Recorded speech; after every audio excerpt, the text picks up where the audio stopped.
எப்படி கிடக்கு ஒரு காரு? ஆமா. ஆ நம்ம வீடு எங்க இருக்குன்னு தப்பிச்சிருப்பாங்களா? ஆ தப்பிச்சிருப்பாங்களா? தப்பிச்சிருக்க தெரியல. இடிச்ச உடனே இறங்கிட்டாங்களா என்னன்னு தெரியல. நம்மளே கவனிக்கல ஒரு வீடுன்னு தான் இருக்கு. போலீஸ்லாம் எதுவும் அந்த மாதிரிலாம் தெரியலல்ல? நைட்ல ஆயிருக்கும்னு நினைக்கிறேன் அது. ஏன்னா நேத்து நம்ம பார்க்கும்போதும் இல்லல்ல. ஆமா. ஆமா. அது நைட்ல தான் ஆயிருக்கணும். ஷான் கார் எப்படி கிடக்கு வருமா?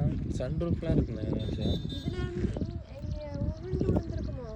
இதில் அடிச்சிட்டுன்னு நினைக்கிறேன். என்ன இதில் அடிச்சிருக்குல்ல என்ன அடிச்சிருக்குல்ல என்ன பாரு இன்னும் இதெல்லாம் பேர்ந்துருக்குல்ல. அப்ப இங்கே எரிஞ்ச மாதிரி இருக்கலாம் இது.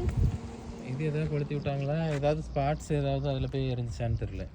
இதில் வந்திருக்காங்க டேனிங்கில் டேன் பண்ண முடியாமல் ஸ்ட்ரைட்டாக வந்துட்டு. அதான் டேனிங்லாம் ரொம்ப உஷாராக பொறுமையாக வந்தாலுமே புது இடம் பற்றியா இது.